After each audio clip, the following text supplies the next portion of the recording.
For old time's sake. Chapter 2. Calm down.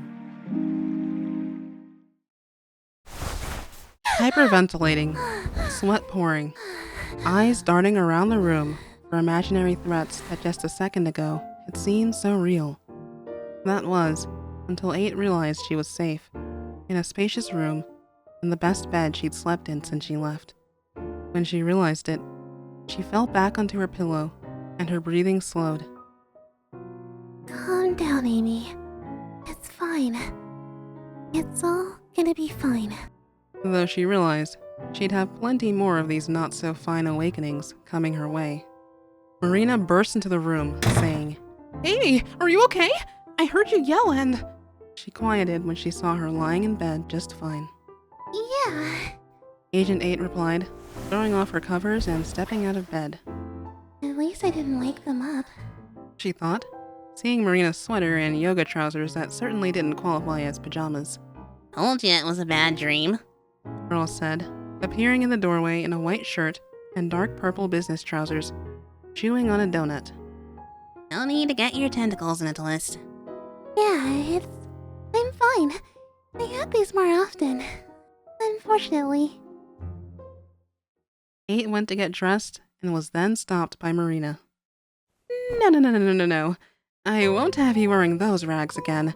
We're getting you fresh new clothes today. Get you started on that new you were talking about last night.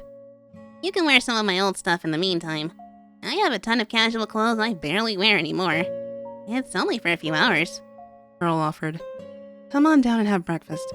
I'll find you something to wear. Marina assured Agent 8 with a calming embrace, guiding her towards the door. Okay. Say, if you don't mind, I'd like to have a shower again. 8 offered, remembering how much joy and peace a warm shower had brought her the evening before. Oh, of course! Knock yourself out, Marina said happily. I'll have fresh clothes ready for you by then. In that case, I'm gonna have to get going before you'll be done. Pearl said, checking her watch. I'll be sure to be home for dinner tonight. Stay fresh, Amy.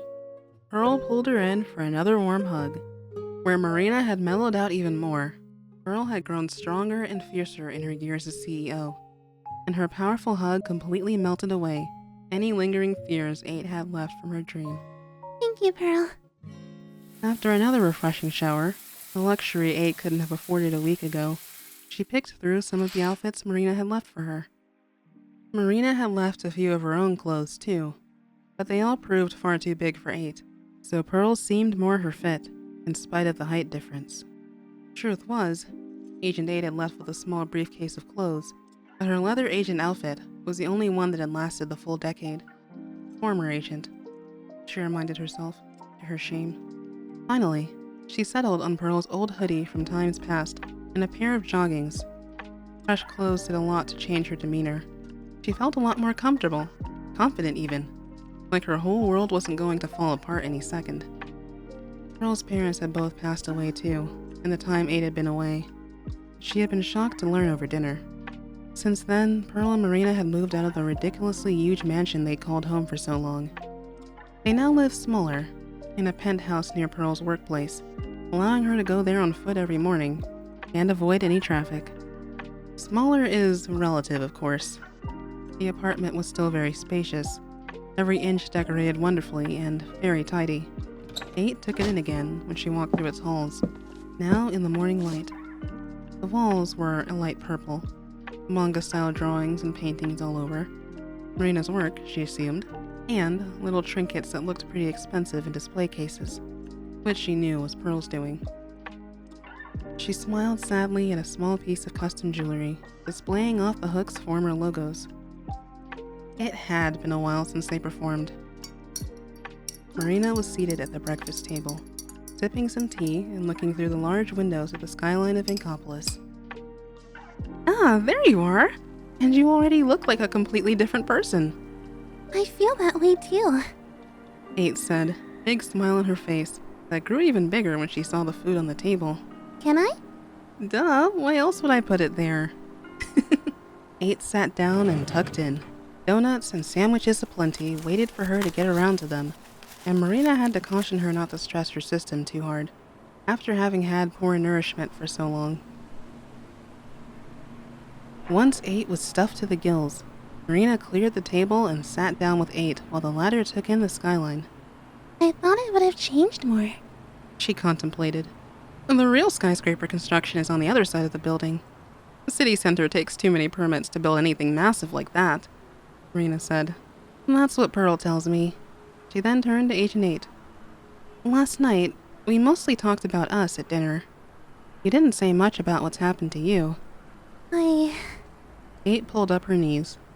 I didn't really want to talk about it. Bring down the mood, you know?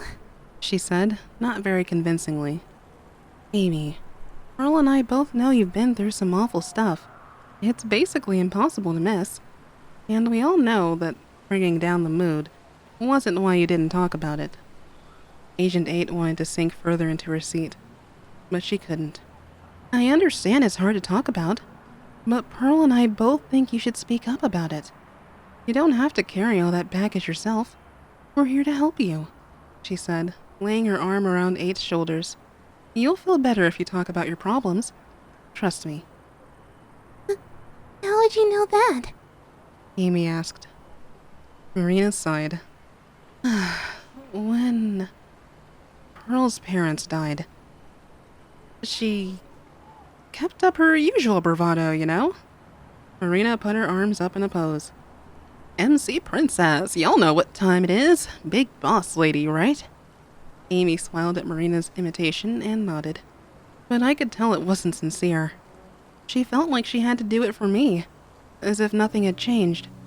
But obviously, this was a massive change for her. So, one day she just broke down in tears in front of her board of directors. They called me, and I had her stay home a week, get her feelings out, which she did, and she told me everything about how she felt. By the next week, she was a lot happier already. 8 nodded throughout, and when Marina was done, she stared blankly at the skyline. What I'm trying to say is that letting it all out is something that has to be done. Go ahead and vent. Let it out. You'll feel better.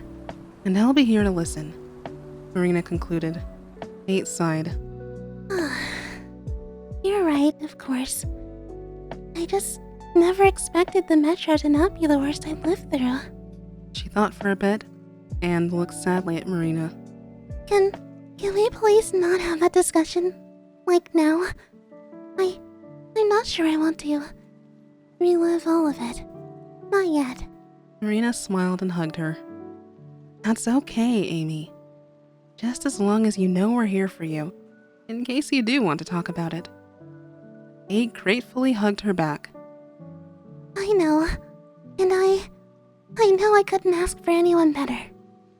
They sat like that in silence for a few minutes before Marina broke the hug and said, All right, we should get you some new clothes. As adorable as you look in Pearl's old hoodie. 8 consented. Marina then thought of another idea. You know, Marijuana Mall isn't far from here, so maybe Pearl can have lunch with us. Do you think she'd have the time for it?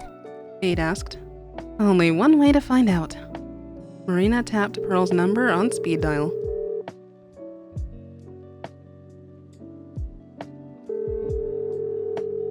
As soon as the phone was picked up on the other end, a loud background noise assaulted her, followed by Pearl's loud assertion. Have a great time, Rita. Make it quick. Pearl pulled away from the phone and shouted. Everyone settle down! To Marina, it sounded almost as loud as when Pearl was talking normally into the phone. That's my girl, she thought as the background noise diminished. Marina then said, If you can, we'll be at Marijuana Mall. Come have lunch with us. Around 1. I'll see you there. Pearl replied before promptly hanging up.